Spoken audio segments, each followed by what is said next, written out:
Good morning. My name is Jennifer Dienrod, and I am the Executive Director of the Manufacturing Growth Alliance, also known as MGA. We are a membership-based organization that provides services to help manufacturers build smart, lead strong, and establish a pathway for future growth. MGA services drive solutions that make manufacturing in Michigan the most competitive and prosperous in the nation. Manufacturers have been asking about the need to expand their talent pool to support their growing businesses. There are a variety of options for manufacturers to consider when thinking about attracting talent. One way to consider is hiring returning citizens, those who have served time in prison or jail. Today, we will talk about how returning citizens can be a great resource to alleviate workforce challenges. Before I introduce our presenters, I have a few housekeeping items to share. We encourage all questions and comments. Please type your questions in the chat box at the bottom of your screen. We will monitor when questions come in, and we will share those questions with the presenters. We are recording the conversation today to provide the content to manufacturers after the webinar. Now, let's introduce our presenters. Ryan Powell is the manager of the Offender Employment and Opportunities Unit at the Michigan Department of Corrections. The unit works with employers across the state to put returning citizens back to work in jobs that they can provide self-sufficiency. Also presenting today is Angie Sprank, Community Coordinator for the Offender Success Program in Region 4. The Offender Success Administrative agencies located around the state provide many supportive and wraparound services to help returning citizens adjust to life after incarceration and to get back on their feet. I cannot begin to share enough about these two individuals and how passionate they are about community returning citizens. So let's welcome Ryan and Angela. Hello, good morning. Thank you, Jen, for the introduction. As you mentioned, we're going to talk about statewide job development efforts and some of the services that are available to the returning citizen population throughout our presentation today. So to get started, the Offender Employment and Opportunities Unit, kind of what our role is we develop relationships with employers across all 10 regions for career type of employment opportunities for the returning citizen population. We look for jobs that are, $10+ an hour that offer potentially benefits or retirement programs, future advancement and promotion opportunities, maybe a registered apprenticeship program, and really just great work environments. We're looking for employers that, recognize that the returning citizen population is an underutilized group. And these individuals also have a lot of skills that can be put to work in the workforce with your company.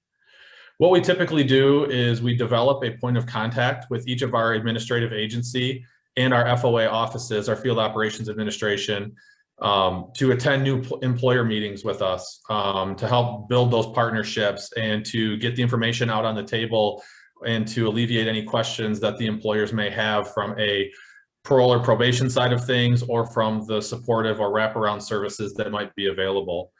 We send these employment opportunities out to our points of contact, and we also discuss qualified returning citizens for specific employment opportunities with these individuals. We work with field operations to connect these job-ready returning citizens to career employment opportunities.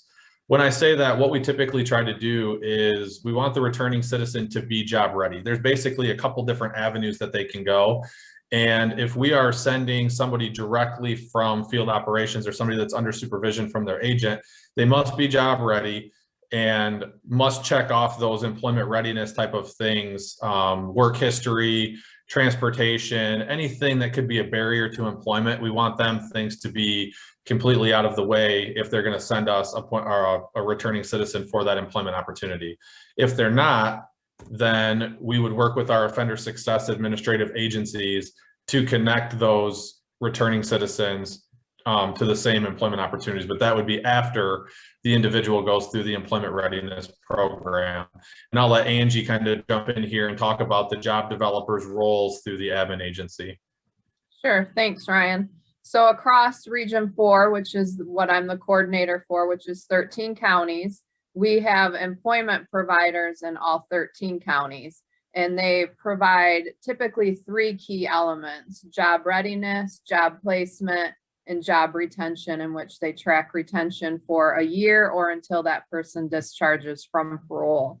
Under job readiness, they cover various different skills to evaluate, what they're ready for. So they might work on them with building a resume, go over soft skills, what's appropriate to wear to an interview, how to talk about their past history with their criminal history. They'll do mock interviews. They'll assist them with different applications. They do their best to get them prepared to go out and start job searching. And then we also partner with several different employers across Region 4 that are willing to hire our population that we work with.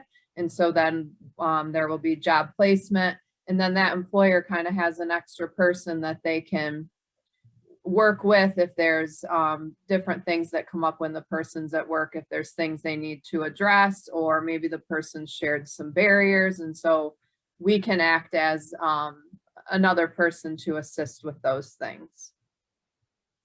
All right, awesome. Thank you, Angie. So part of the role of the Offender Employment and Opportunities Unit is, as we build these partnerships with individual employers, we like to notify the Field Operations Administration, the parole and probation agents, and the administrative agencies, the point of contact that we have, when these opportunities are available and when the employers are ready to go and ready to start hiring some of these folks from us. We don't want to be sent random names of returning citizens. So we have a process that we try to follow. And really, we want to make sure that they're job ready, that they have been parole and probation compliant, and they really check all the boxes off so that there are no barriers when they come to work for you. As I mentioned, they must be job ready. They must meet all of the specific job qualifications that we outline in the job bulletin. And I'll explain the job bulletin a little bit closer, a little bit further down in the presentation. We also take into consideration those that are working non-career type of employment opportunities or part-time, and they want, maybe a bump in pay or want to get into something that's more sustainable. We really look at the population as a whole, as long as they meet the qualifications for the positions that you have available and if they're job ready. Our unit also works with the Vocational Village on job placement efforts. And the Vocational Village, is, if you're unaware, is skilled trades training for individuals that are currently incarcerated. They are currently at 2 of our correctional facilities in Michigan, one at the Richard Hanlon facility in Ionia, and the other one is at our Parnell Correctional Facility in Jackson. And we have a pre-parole employment verification process that we go through so that we can do employment offers prior to release for that population as well. Hey, Ryan, I have a quick question. So I toured a vocational village, gosh, must have been about 2 years ago. I was impressed with the skills that are being trained, that the inmates are being trained on. Will you show later in the presentation, or is now a good time to talk about some of those skills? I mean, it's like CNC, mechanic, it's just a lot of very relevant skills to manufacturing.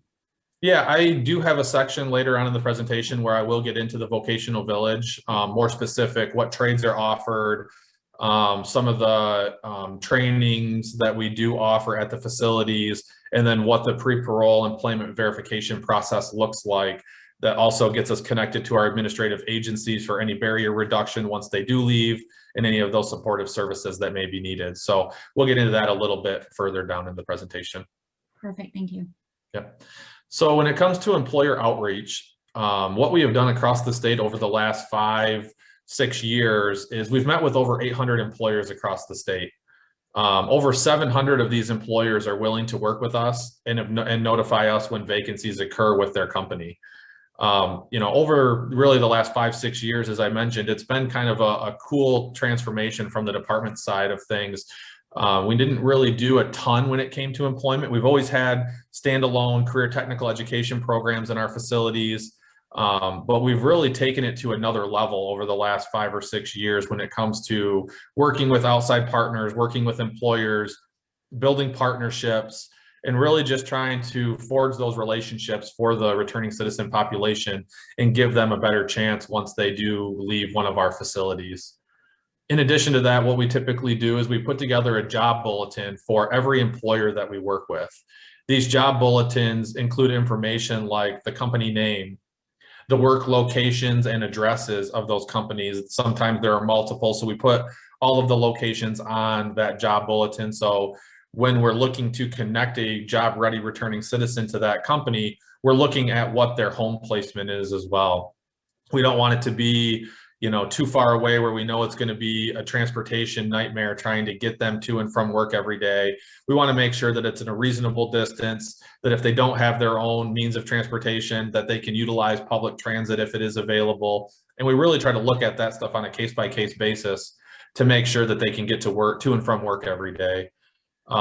We include on there that the positions that are available to the returning citizen population with each employer, the shift hours, if there's a shift premium, the pay, what all the hiring requirements may be, and then if there are any restrictions based on felony records that would or would not be accepted with that company. We develop a process with each of our employment partners. Every employer is a little bit different, every partner is a little bit different, and we are willing to really modify our processes to make it work best for you. So if there's something that we typically don't do or we haven't done, it doesn't mean that we won't do it. We're willing to consider really anything that makes it easier for you to access and to hire the returning citizen population. Within this, we also have a system for tracking our employers. And when I, you know, getting it out to other MDOC staff so that they can see who's available, who's willing to hire the population prior to release, so that we can give these individuals an idea. So as they're doing their case plans before they leave, they have an idea of employers that are out there in the community that are willing to hire them. So it gives them a little bit of, you know, something positive to look at, that, hey, from what I've heard, there's nobody willing to hire me, but this kind of proves otherwise, that the department is really out there advocating for myself and others that are in this situation, and that there are employers out there willing to give us a second chance. So we share that with our staff inside the facilities, within our administrative agencies, so that they can see what's available in each region as they're getting ready to parole out to the community. Something that we started doing a few years ago is we are attending and setting up booths at job fairs, kind of doing the opposite of what a job seeker would do. We have our booth set up and we go around and talk with the employers that are there, trying to showcase what we are doing as a department in the way of working with returning citizens, getting them ready for work, and then also trying to find new employers that are willing to work with us. We notify and explain hiring incentives when they do pop up for the returning citizen population to all of our employment partners. So currently there's the Work Opportunity Tax Credit Program, and then there's the Fidelity Bonding Program. Both are great incentive programs for giving this population a second chance. The Work Opportunity Tax Credit is a $2,400 tax credit for each returning citizen that's hired and meets a certain hour threshold worked in that first year of employment. The paperwork has to be completed within like 28 days of onboarding that returning citizen, and then it can be claimed on your taxes each year. If anybody's interested in some of that information, I also have forms and brochures that I can share after, or you can reach out to me separately and I can get that information connected to you if needed. One of the other programs is our Fidelity Bonding Program. It's a federal program, and we've developed a process with the Talent Investment Agency, or Labor and Economic Opportunities Department, with a process of how to utilize this program. And really this program is basically an insurance policy for employers that are willing to hire the returning citizen population. It's a way to kind of put your mind at ease that if you are worried about somebody committing some kind of theft or embezzlement against your company, this program can protect you from that, from anywhere up to $5,000 up to $25,000 within the first 6 months of employment for that individual. The process is very simple, and if you end up hiring a returning citizen that we have connected. All we have to do is I have a form that myself and my team completes, and we send that over to the Fidelity bonding coordinator, and that person is bonded, and we'll send you a letter. So there's really nothing that you need to do on the employer side of things to utilize that, besides letting us know that you're willing, or that you're willing to hire, and that when you do onboard somebody, that we complete the paperwork. So it's a pretty simple process. The next thing here is offender success and the services that are available to returning citizens. And I'll let Angie jump in here and kind of talk about those services that are available. Sure. So Offender Success is a Department of Corrections program that was started about 12 years ago, and it is ran across the entire state. Every region in the state of Michigan has this program, and it is facilitated by different admin agencies. For Region 4, it is Michigan Works West Central, and they are the admin agency for all of Region 4. And Region 4 is unique in the fact is we're a split, we're 4A, 4B, but we do cover both. And we're second in size, just under the UP has us beat size-wise, and then we're second in population, in which Wayne County does have the highest population. So we're a very large area. We provide services to a lot of returning citizens. And I'll go over what those are. One of the key ones is transitional housing. Often when returning citizens are coming back to the community, they are homeless. So we will provide housing to them. And we have different housing. We have regular houses where there'll be 4 in a house and they share common area. We have structured housing where they're staying at a facility that has staff on 24 hours a day. And we utilize both of those. Throughout all 13 counties, as I mentioned earlier, we have employment providers for all, but we also have a resource navigator, and they are boots on the ground, the first person that is going to be in touch with the person when they come out of prison, along with that person's parole agent. The resource navigators are typically embedded right at the parole office. Right now, currently our parole offices are closed, but our services have never stopped during the pandemic. So the navigators have been out there providing services, and we've just adapted to the different things that we've needed to navigate through the pandemic. And then we also, as I said earlier, provide employment services. There will be an assessment when they come out, because they are offered quite a few different services inside the facility. So we don't want to duplicate those. They come out with a workforce development folder. So our employment providers will utilize that, look through that, see if there is anything that needs to be done, or maybe just critiqued or update a resume. And then, like I said before, we'll offer job placement services, and then the job retention piece. We have temporary work experience. We have tryout employment. We provide work supplies when they're needed, quite often work boots. That's probably the biggest one that we provide. But sometimes we will provide work tools. If they're going into a trade that's going to require tools to start from the very beginning, then we'll work with that company on what is needed and how we can provide that so the person starts out basically the same as anybody walking through the door. And then we also have social supports. And so quite often we'll provide clothing vouchers, especially to those who are coming out and they're homeless. We have hygiene and food assistance. We make sure we get them connected with DHS if they need food benefits, if they need to activate their medical benefits. We do identification. Recently, the Department of Corrections partnered with Secretary of State so that they're now going, well, they're coming out with their actual state ID. And this is really a great thing. It's something that the department worked a long time to do. So this speeds up the process. We don't have to wait for those vital documents, which we all know are needed to gain employment. So sometimes though, if there's a barrier, it's hard to get a birth certificate from certain states, sometimes out of the country. We'll still then help with that. If they need to obtain that birth certificate, social security card, And again, if they don't have their state ID or driver's license, then we will help them do that.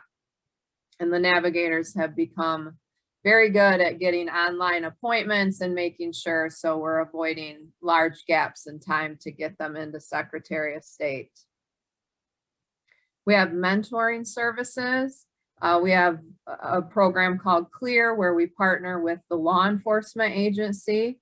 We have that in Kent County. We partner with Grand Rapids Public Safety. And then we have that in Ottawa. We partner with Holland Public Safety. And then we also have it in Muskegon, in which all of those uniformed officer attends and works with returning citizens. And that's been a really great program. And then we'll provide, you know, if there's bus passes that are needed, gas cards, different things like that to make sure they can get to their required appointments. And then if they gain employment, we want to help them out until they're able to be self-sufficient. We also have health and behavioral health services. So sometimes they have a requirement when they come out. There might be a class that they have to finish. And so we'll provide that. We have cognitive behavioral therapy, batters intervention, and then most recently, our region was the first in the state to start trauma counseling. So that's something we're really excited about. And the department allowed us to pilot that in Kent County, Muskegon County, and Ionia. And that has started and is going very well. And that, in a nutshell, is pretty much what Offender Success is and the services that we provide. Thank you, Angie. As you, Oh, Oops, I was sorry, just, go ahead, I was just going to point out, I mean, unless you're listening, whether now or on the recording, who would know that so many services are available, you know, to returning citizens from an employer standpoint. And so thank you for that long list. I can just see how beneficial all those services would be to returning citizens as individuals, but also as a workforce. yes, thank you. So kind of continuing on here, another thing that we are doing is we do hiring events. We do them multiple different type of events. Some of them are one-on-one with a certain employer. We'll bring them into our local parole or probation office. We'll have individuals screened and ready to go based off the job bulletin.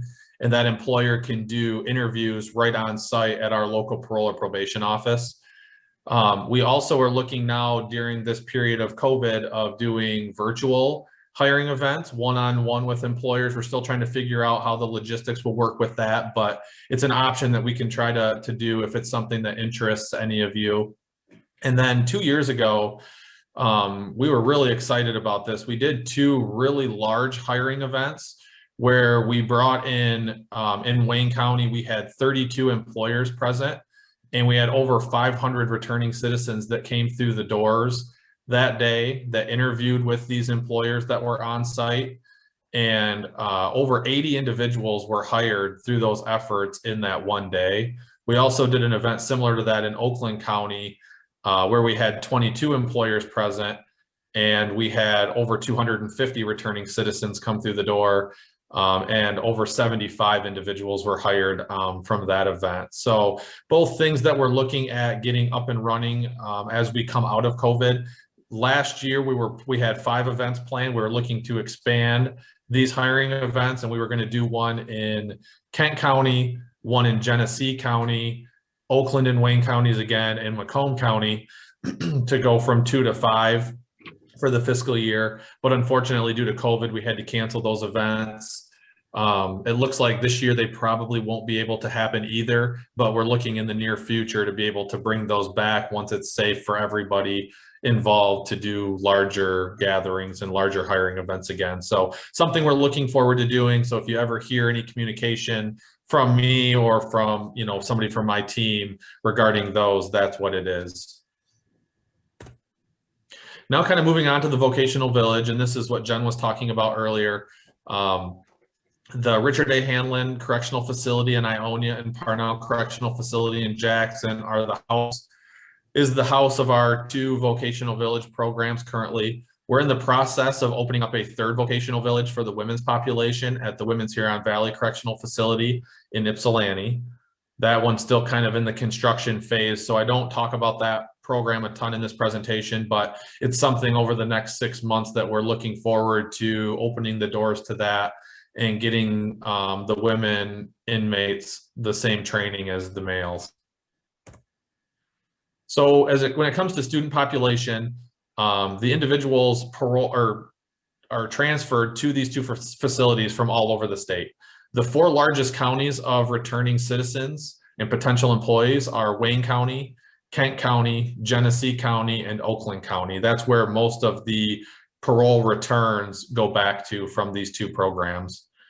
There's 160 student capacity at the Richard A. Hanlon Vocational Village and 240 student capacity at the Parnell Correctional Facility in Jackson. Some of the trades that are offered is we offer a building trades, plumbing and electrical program. We have a building trades carpentry program. We have virtual and traditional welding that includes MIG, TIG, and stick welding. We do virtual and traditional CNC machining. We have automotive, and there are 2 shifts for that so that we can get twice as many students through the program. We have a masonry concrete program, a FANUC robotics certification that's kind of partnered up or paired up with the CNC machining program. We have a tree trimming program where DTE has partnered with the department to do a tree trim kind of apprentice program where they get a lot of their training while they're inside the facility, and then they parole out and go through the DTE training program out in the community once they do leave.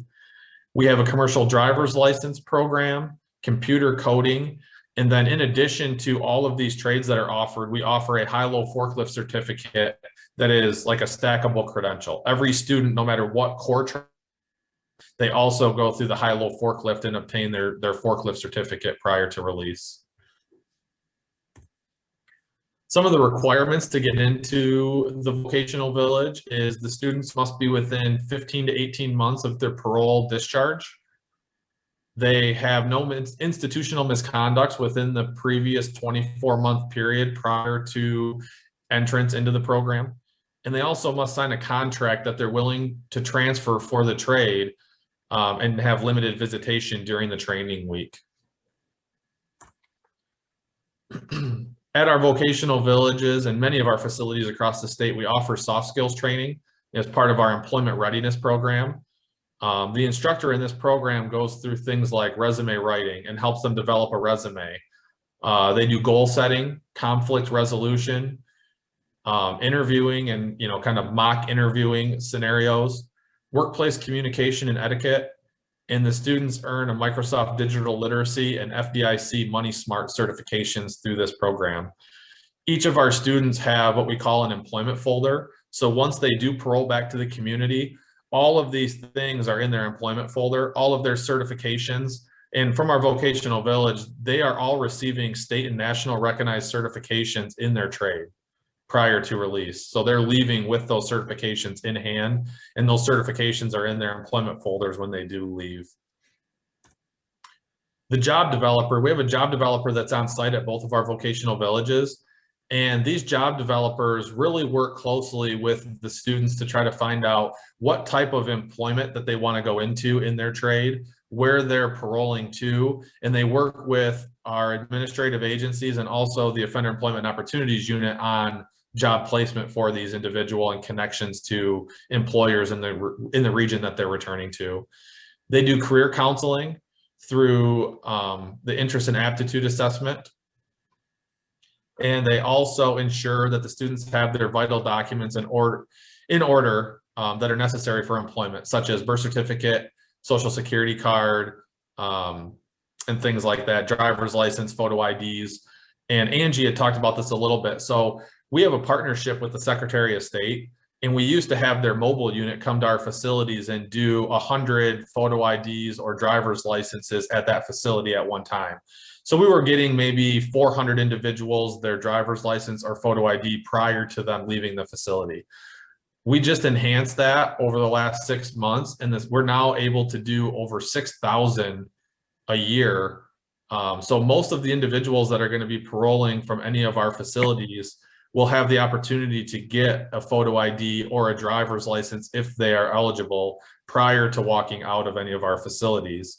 And if they don't have the opportunity to do that for some reason, that's where our administrative agency will come in and we can do a referral to them to help get those documents as well, so that it's not a barrier to them gaining employment. So part of the vocational village, we implemented a pre-parole job placement process. And in this process, the job developer that's on site completes this form. The form includes things such as the employer name, who the hiring supervisor is and their contact information, what their projected start date is, what their hourly wages are, and if there's any wraparound or supportive services that are needed to be coordinated with our administrative agency prior to them starting work.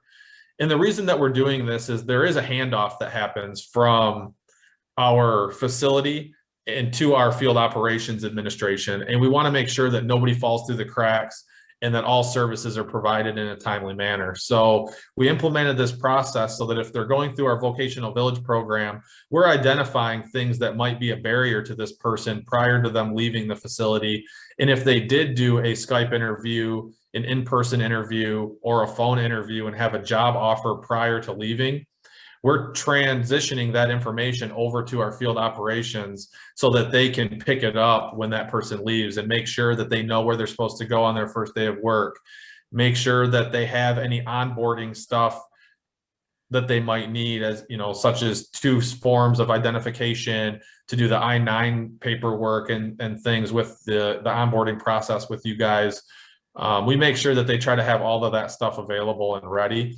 And if there's any wraparound supportive services that are needed, those things are talked about at our transition team or in-reach meetings, so that our administrative agency also knows what stuff may be needed to be provided for this individual before they start work. Angie had talked about potentially purchasing work tools. That's one of the big things for the individuals coming out of the vocational village.